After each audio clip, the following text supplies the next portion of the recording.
Mereka katakan, sallu salatan muwadda'.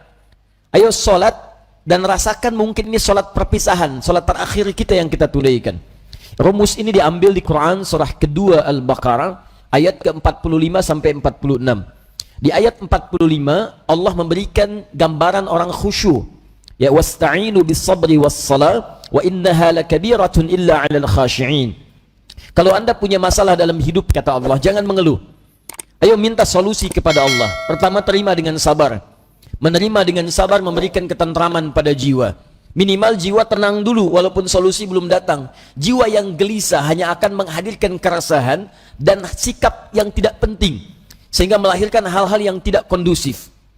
Nah, kata Quran, sabar dulu, terima. Ini ujian. Tidak mungkin Allah menguji seseorang yang tidak sanggup menerimanya.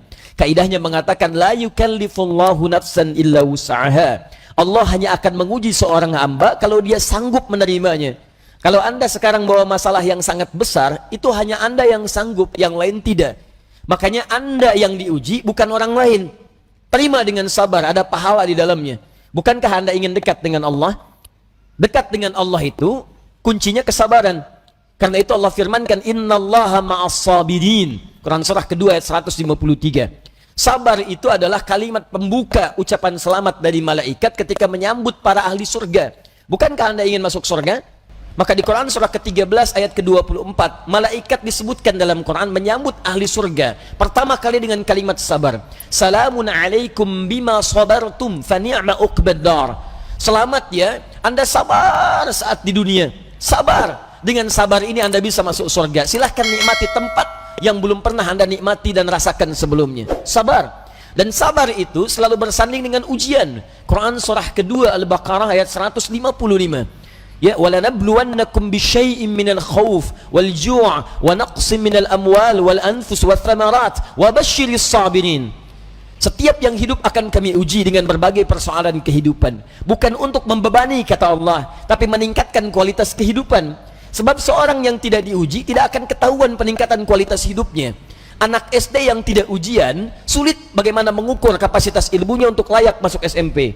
Anak SMP yang tidak ikut ujian sulit diukur apakah kualitas keilmuannya bisa enggak masuk dia ke SMA. Demikian dalam hidup, ketika kita diuji, hakikatnya Allah ingin meningkatkan kualitas kehidupan, bukan ingin membebani hidup kita menjadi banyak dengan persoalan. Ada yang gelisah, kata Quran.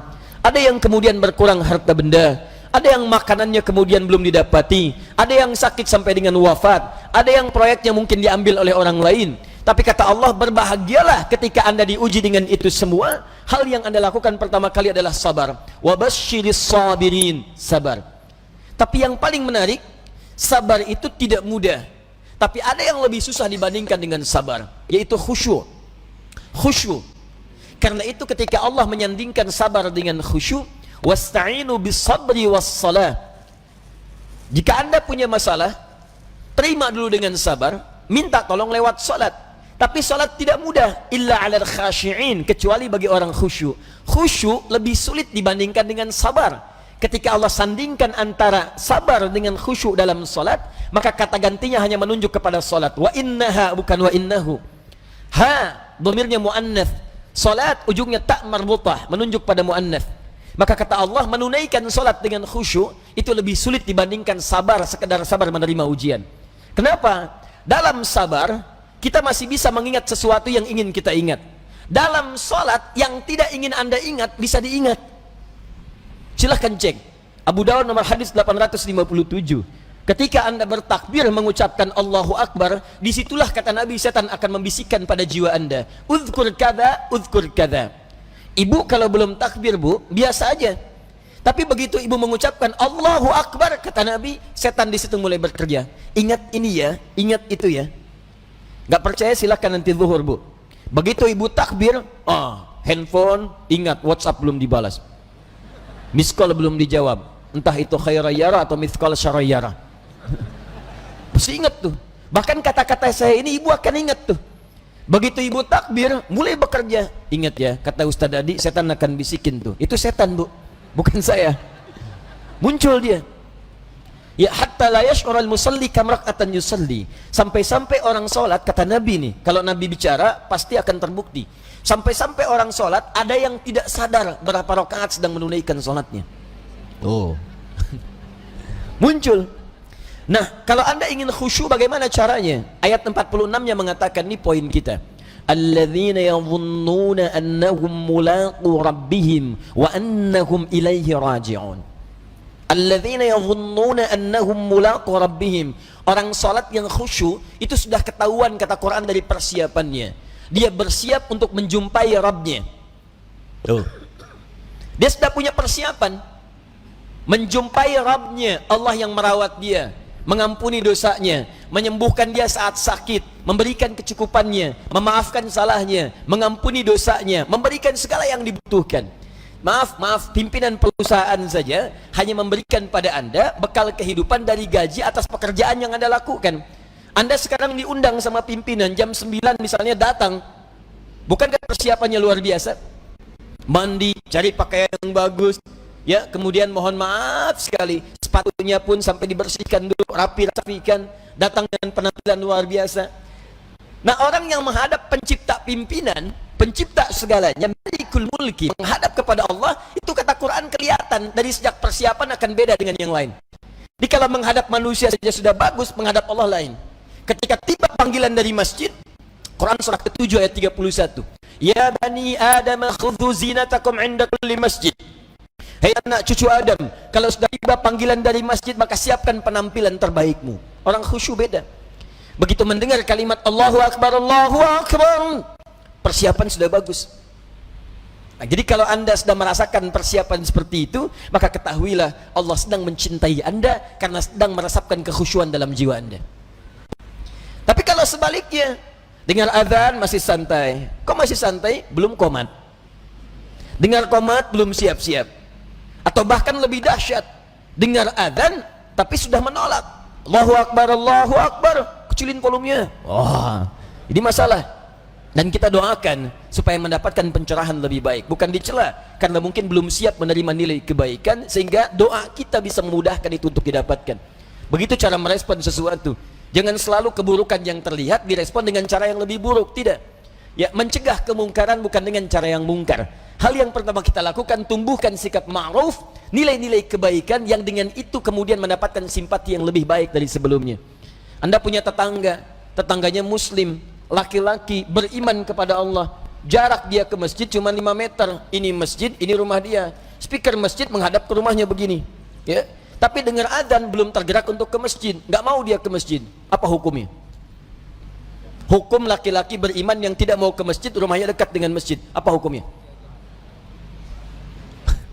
Beri nasihat, bakar rumahnya. Main bakar aja. Sudah, hukumnya ajak dia ke masjid. Paham? Barangkali dititipkan oleh Allah jadi tetangga bapak supaya bapak dapat banyak pahala dari situ. Karena cuma bapak yang bisa ngajak, bukan dititipkan pada tetangga yang lain. Kenapa nggak anda ajak? Tetangga masa gitu? Ya, ajak dia. Ya, ajak, doakan di malam hari, ajak di pagi harinya, ayo ke masjid, ayo ke masjid. Begitu dia ke masjid karena ajakan anda, maka setiap dia masuk masjid dan ibadah di masjid, anda mendapatkan bagian dari pahalanya. 2 lafaz hadisnya. Di hadis Muslim hadis 1402, man sanna fil islami sunnatan hasanatan falahu ajruha mithla ajri fa'iliha min ghairi an yankusa min ajriha syai'. Siapa yang mengoptimalkan sunnah-sunnah kebaikan dalam Islam, mengajak pada sesuatu kebiasaan dalam Islam, diikuti oleh orang lain, maka dia mendapatkan pahala dari yang mengikuti itu tanpa dikurangi sedikit pun. Sunnah kebaikan berjamaah, sunnah yang sangat ditekankan, ayo ke masjid, ke masjid, ke masjid. Begitu orang itu ke masjid, baru masuk masjid, anda mendapatkan pahala dari orang itu tanpa dikurangi sedikit pun. Saya kasih info, kita ini baru nyampe masjid, alhamdulillah, di hadis Muslim disebutkan sudah mendapatkan 25 kebaikan. 25 itu 1 ke 2 jaraknya 500 tahun, 2 ke 3 500 tahun, 3 ke 4 500 tahun, sampai ke 25-nya baru masuk. Nah, orang yang bisa mengajak orang lain ke masjid, begitu orang itu masuk, dia mendapatkan otomatis transfer pahala sama persis 25 tanpa dikurangi sedikit pun. Itu belum tahiyatul masjidnya, belum bacaan Qur'annya, belum zikirnya, luar biasa. Nah, saya kembalikan kepada yang awal, maka orang-orang khusyuk itu dari penampilan sudah ada. Kemudian dia datang menunaikan sholat. Bagaimana perasaan saat akan menunaikan? Kenapa pakai pakaian yang bagus? Kenapa wudhu dulu? Quran surah 5 ayat 6. Kenapa dia sempurnakan wudhunya? Alasan paling utamanya bukan sekedar sholat. Wa annahum ilaihi raji'un. Dia merasa mungkin ini adalah sholat terakhir yang dia tunaikan, dan mungkin dalam sholat itu dia akan pulang kepada Allah Subhanahu wa ta'ala. Karena itu diantara orang-orang saleh, kalau sudah tiba panggilan azan, sahabat Ali bin Abi Thalib radhiyallahu ta'ala anhu, begitu azan dikumandangkan sudah bergetar jiwanya. Ditanya, lima hakadha ya amiral mu'minin, kenapa perasaan anda demikian ya amiral mu'minin? Kata beliau, tibalah panggilan yang kalaupun terdengar oleh gunung dan yang lainnya mereka akan bergetar karena takut kepada Allah, khawatir tidak bisa menyempurnakan perintahnya. Lalu orang yang zalim ini, yang fakir ini mendengar kalimat itu, maka kuranglah rasanya kepercayaan kalau tidak bergetar mendengar kalimat ini, karena takut saat menunaikan salat tidak sempurna seperti diinginkan oleh Allah Subhanahu wa ta'ala. Abu Bakar ketika mengucapkan takbir Allahu Akbar bergetar tangannya karena khawatir dalam salatnya tidak sempurna seperti Allah menginginkannya. Dan yang lebih dikhawatirkan dalam ketidaksempurnaan itu, wafatlah ia dipanggil oleh Allah Subhanahu wa ta'ala.